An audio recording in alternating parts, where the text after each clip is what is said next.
Warning.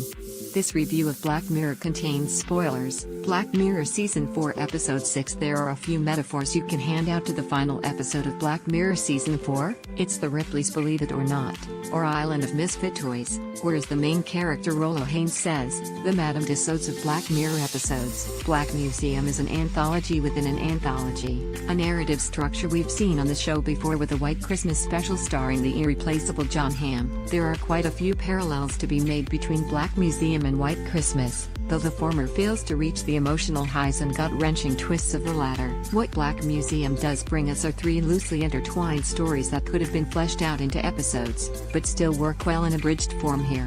While he's no Jon freaking Hamm, our tour guide in the Black Museum is the seedy opportunist Rollo Haynes, played by Douglas Hodge. Haynes' Black Museum is a highway attraction out in the desert that houses artifacts of criminology. When a young woman named Niche, played by Letitia Wright, enters the museum with time to kill, it allows Haynes to wax poetic about the origins of these artifacts, and that's where we get into the Black Mirror why goodness of the episode. The first story is about Haynes convincing a doctor to undergo a procedure that allows the doctor to feel the sensitivity of his patients to better understand their diagnosis. You could get a whole series out of that concept, and it feels like a missed opportunity for series creator Charlie Brooker to not flesh that out into a whole episode. At first, the doctor is consistently performing miracles. Not only is he saving lives, but the doctor is also using the device for pleasure in the bedroom, male and female orgasms. He's living his best life.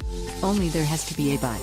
The feeling of pain becomes an addiction. Soon he has to harm himself or others to get his fix, which lends itself to some of the more gruesome scenes of the season. So Haynes' company had to reassess that technology. In the next story, he recalls a mother who tragically enters a coma, leaving behind her young son and partner. Haynes offers the partner a chance to keep the woman in his life by transferring her consciousness into his brain, thus giving her the chance to feel all of the things he feels and communicate in his head. At first it's great, because he preserves the woman he loves and allows her to be in her son's life as he grows up, but having a permanent backseat driver in your head sounds more like a nightmare than a solution. The dilemma between lovers takes up much of what's left of the episode. Unfortunately, they cram in why Niche is alone on a barren stretch of road and chooses to go into Black Museum in the first place. She's there for retribution. Haynes' main attraction is a virtual hologram of her father, a convinced murderer. When Haynes called the place a living Madame Tussauds, he wasn't kidding. He has a Y-conscious upload of the murderer, who we hear about on the television in the previous two stories, and allows guests to do and execute and take home a souvenir of the man's torture. The connective tissue throughout the episode is how we experience pain, physically and mentally. What are the ethics of your conscious once it leaves the body?